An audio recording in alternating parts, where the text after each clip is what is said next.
এই শীতের মধ্যেই আবার গোসল করলাম। গতকাল এই অ্যাডমিশন নিয়েছি, কারণ একটু পর আমার কলেজে যেতে হবে। শহরে এসেছি আজ 2 দিন হবে। এসেই এক ফ্রেন্ডের মাধ্যমে বাসা ঠিক করে সেখানে উঠেছি। তারপর গোসল করে হালকা কিছু নাস্তা পানি করে তারপর কলেজের উদ্দেশ্যে রওনা হলাম। শরীর যেন চলতেই চাইছে না। রাস্তা দিয়ে হাঁটার সময় মাতালের মতন রাস্তার এপাশ ওপাশ চক্কর খাচ্ছিলাম। সুস্থ স্বাভাবিক মানুষের মতন হাঁটতে পারছিলাম না, তাও কোনোভাবে কলেজে পৌঁছে গেলাম। কলেজে পৌঁছেই সোজা ঢুকে গেলাম কলেজের ভিতরে। ঠিক তখনই কেউ একজন পেছন থেকে শার্টের কলার ধরে সজোরে এক টান মারল। একে তো শরীর দুর্বল, তার উপরে কেউ আবার নিজের শরীরের জোর খাটিয়েছে আমার উপরে।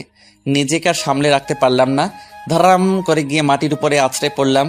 আমি মানুষটার দিকে হা করে তাকিয়েছি। এই বেটা, এভাবে তাকিয়ে আছিস কেন? হ্যাঁ, মানুষজন কি তোর চোখে লাগে না? ভাই আমি কি করেছি? তুই যে কলেজে এসে সোজা ঢুকে গেলি, পিছন থেকে যে মায়া তোকে ডাক দিয়েছে সেই দিকে কি তোর কোনো খেয়াল নেই? ভাইয়া আমি শুনতে পাইনি। তাই আমিও তোকে সিস্টেম দিয়েছি। হয়েছে, যা এবার মায়ের কাছে যা, সে তোকে ডাকছে, কি বলে গিয়ে শুনে আয়। ছেলেটা একটা মেয়ের দিকে আঙুল ইশারা করে দেখিয়ে দিল। সেখানে অনেক কয়টা মেয়ে দাঁড়িয়ে আছে। আমি আর কথা না বাড়িয়ে মাটি থেকে উঠে মেয়েটার দিকে চলে গেলাম। আমি জানি মেয়েগুলো আমায় কেন ডেকেছে। মেয়েগুলোর সামনে গিয়ে চুপচাপ দাঁড়িয়ে আছি। তখনই একটা মেয়ে উচ্চ আওয়াজে বলে উঠল, এই ছোট লোকের বাচ্চা, তোকে যে ডাক দিয়েছি সেটা কি তোর কানে যায়নি? আমি ডাকার পরেও কি করে তুই চলে গেলি? মেয়েটার কথা শুনে বুঝতে বাকি নাই যে এটাই মায়া। মাশাআল্লাহ, দেখতে তো বেশ সুন্দর, কিন্তু মুখের ব্যবহার একদম নাউজুবিল্লাহ, যা কোনোভাবেই খাওয়া যায় না। কিরে বেয়াদব, কথা কানে যাচ্ছে না তোর? সরি, বলুন কি জন্য ডেকেছেন আমায়? বাপরে, ব্যাটা তো দেখি গলাবাজি করছিস। না, তোকে সাইজ করতে হবে। একে তো ডাক দেওয়ার পরেও ঘাট টানামো করে চলে গেছিস, দ্বিতীয়ত এখন কথা বলছি আর তুই অন্য মনস্ক হয়ে আছিস। প্লিজ আমায় কিছু করিয়েন না, আমি খুব অসুস্থ। না, তা বললে তো হচ্ছে না, তোকে তো শাস্তি পেতেই হবে। প্লিজ, আমি আপনার কাছে হাত জোড় করছি। না, তোর কোনো কথাই আমি শুনছি না। এই যে দেখছিস মেয়েটাকে, সোজা গিয়ে তাকে জড়িয়ে ধরে চুমু খাবি, তাহলেই তুই ক্ষমা পাবি। প্লিজ আমায় রেহাই দিন। তোকে কিন্তু মেরে আত্মরা করে ফেলবো বলে দিলাম। সোজা যেটা বলছি গিয়ে সেটা কর। কি আর করা, অপারগ হয়ে মায়ের কথা শুনতে হলো। একটা মেয়েকে আঙুল দিয়ে দেখিয়ে দিয়েছে, সোজা গিয়ে তাকে জড়িয়ে ধরলাম। তারপর যখনই চুমু খেতে যাব তখনই হুট করে সেই মেয়েটা সোজা আমায় পিছন করে লাথি মেরে দিল। লাথিটা এমন জায়গায় মেরেছে যে পুরো দম বের হয়ে যাচ্ছে আমার। এই ছোট লোকের বাচ্চা, তোর কত বড় সাহস যে তুই আমাকে জড়িয়ে ধরেছিস? তোরা কে কোথায় আছিস? বলে চেঁচাতে শুরু করলো। মেয়েটার চিৎকার শুনে মায়া আর তার সাথের মেয়েগুলো দৌড়ে আসলো। এই রিমা, কি হয়েছে রে?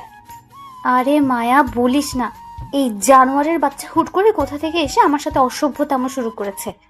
এই ছেলে, তোর সাহস তো কম না, তুই আমার বান্ধবীর সাথে অসভ্যতামি করিস। আপনি তো বললেন ওনাকে জড়িয়ে ধরে চুমু খেতে। কি? আমি তোকে কখন বলেছি? একটু আগে না বললেন যে ওনাকে জড়িয়ে ধরে চুমু খেতে? আপনার সাথে যারা আছে তাদেরকে জিজ্ঞেস করুন। এই, আমি কখন বলেছি রে বেটাকে যে রিমাকে গিয়ে চুমু খেতে? মায়ার কথা শুনে সাথের সকলেই পোল্টি খেয়ে নিল। না, তুই তো বলিসনি। বেটা এনা গিয়ে নিজে নিজে এমন অসভ্যতা করেছে। মেয়েগুলোর কথা শুনে পুরো থ হয়ে গেলাম। মিনিটের মধ্যেই কেমন পোল্টি খেয়ে গেল সব কয়টা। কিরে, সবাই কি বলছে শোন। রিমা, আমি তাকে এসব বাজে কথা কখনোই বলিনি। না, বেটাকে সাইজ করতে হবে। ধর তোরা সহ বেটাকে। রিমার নাকি তার কথা শুনে মায়া আর তার সাথে কয়েকজন আমাকে ঝাপটে ধরে ফেললো। তারপর কলেজের একটা ফাঁকা রুমে নিয়ে গিয়ে ইচ্ছে মতন মারতে শুরু করলো। আমি অসহায়ের মতন মার খেয়ে যাচ্ছি। কথা বলার মতন শক্তি হারিয়ে ফেলেছি আমি। খোদার দুনিয়ায় মানুষগুলো যে এতটা নিষ্ঠুর তা এদেরকে না দেখলে কোনোদিনও জানতে পেতাম না। মেয়েগুলো মিলে আমায় ইচ্ছে মতন মেরেছে, তারপর সেখানে ফেলে রেখে দিয়ে চলে যায়। আমি মার খেয়ে সেখানেই পড়ে আছি। চোখ জোড়া দিয়ে টপ টপ করে পানি পড়ছে। আমি যেন আর আমার মধ্যে নেই। শরীরের যন্ত্রণা এতটা বিভৎসভাবে হচ্ছে যে তা বলে বোঝাতে পারবো না। হঠাৎ এই পাশ দিয়ে একটা ছেলে চলে যাচ্ছিল, সে আমায় দেখতে পেয়ে দৌড়ে আসে। ভাই, আপনার কি হয়েছে আর কে করেছে আপনার এই অবস্থা? মায়া নামের একটা মেয়ে আমায় মেরেছে। ওই অহংকারী মেয়ের কথা যে কি আর বলবো। বাপের ক্ষমতা আছে দেখে যার তার উপরে সে ক্ষমতা প্রয়োগ করে। ভাই আমাকে একটু পানি খাওয়ান, আমার খুব পানি তৃষ্ণা পেয়েছে। আচ্ছা দাঁড়ান, আমার ব্যাগে পানি আছে। সে ব্যাগ থেকে পানি বের করে দিল। আমি সেটা মিনিটের মধ্যে শেষ করে দিলাম। তারপর সেখানে বসে আছি, সে আমায় ধরে বসিয়েছে। ভাই, আপনাকে দেখি নতুন মনে হচ্ছে। হ্যাঁ, আমি নতুন এসেছি এই কলেজে ট্রান্সফার হয়ে। কিসে পড়েন আপনি? অনার্স দ্বিতীয় বর্ষে। তাহলে তো আমার ক্লাসমেট। যাক, তাহলে আর আপনি বলছি না, তুমি করেই বলছি। তারপর ছেলেটার সাথে গল্প শুরু করলাম। তার নাম রাফি। কথা বলতে বলতে দুজনের মধ্যে একটা ভালো বন্ধুত্ব হয়ে গেল। সে আমায় ধরে ধরে ক্লাসে নিয়ে গেল।